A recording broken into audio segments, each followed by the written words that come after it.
One of the biggest problems that students have is that their batteries don't last throughout the day. That here you are sitting in first or second hour and all of a sudden your battery is almost dead. So number one, yes, you have to charge your laptop overnight to start off with a full charge. But assuming your laptop is charged and your laptop still seems to not have the full battery life that you would like, there's a couple other things that you can do. Number one, there are certain apps that will use more energy than others. So for example, if I am making a movie in iMovie or playing around in Photos, those apps are pretty heavy duty apps and they will use a lot of power in my computer. So if I look at my battery icon up here at the top in my menu bar, if I click on that, it will show me if I have any apps that are using significant energy.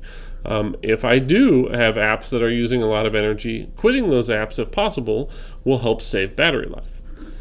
The other thing I can do is anything that I'm doing online that has streaming audio or streaming video is going to suck up a ton of energy. So for example, if I'm listening to music or streaming video through YouTube or Netflix or whatever, those things suck up battery life extremely quickly, way more than just surfing the web. So if I know I am running low on battery, then I want to make sure that no matter how much I want to listen to music, I may have to choose songs that are in my iTunes library instead of streaming songs over the internet, because those will suck up, again, a ton of my battery on my computer.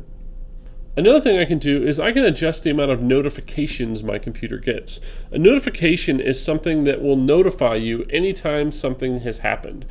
So for example, you might get notifications from your mail app telling you have new email. You might get notifications from your certain websites. You might get notifications from your calendar. And all of these constant notifications are times when your computer is constantly looking at the internet, pulling down new information, and then telling you about it. Those constant changes can also suck battery life. So I can adjust those notifications in my system preferences. So if I click on the Apple and I go to system preferences, there is a notification system preference. And if I go to notifications, it will show me all the apps that I have that may or may not be using notifications. And so if I clicked on an app like this one, I have it set to give me a banner on notifications. I could tell it to not give me alerts on certain apps, and that will restrict the number of pop-ups. Now, I'm not telling you to turn all of them off. I'm just saying if you have certain apps that are using notifications that you don't need to be notified from, then you might want to consider adjusting that in your notifications system preference. Finally, if you're getting desperate and your battery is about to die, a couple things that I can do. Number one is I can adjust the brightness of my screen. So for example, the F1 and F2 keys will dim or brighten my screen. I could dim the screen enough that I could still read it without straining my eyes too much, and that will help save battery life also. Another option I could try is I could actually turn my Wi-Fi off.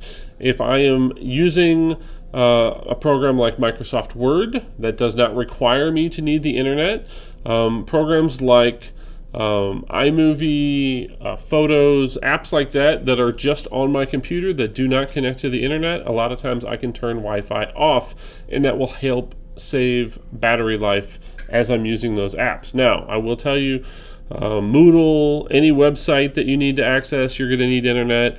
Anything in Google Drive, Google Docs, Sheets, Slides, all of those are going to require internet. So certain apps will work with the Wi-Fi off and certain ones don't, but I could simply turn Wi-Fi off if I need to, if I get desperate to try to save battery life. Now, if my battery should happen to die altogether and it's dead, all right, it gives you the pop-up message warning you that, hey, your battery life is down to 5%, it's about to die. If I do not start charging it at that point, if I let it get entirely dead, if I tried to turn that laptop back on, even after plugging it in, a lot of times it may not turn on right away. It may give me a red battery icon. If that happens, if the battery is totally depleted all the way down to empty, it's best to leave your laptop lid closed, let it charge for 5 or 10 minutes, and then wake it back up and attempt to restart it and get back into it again.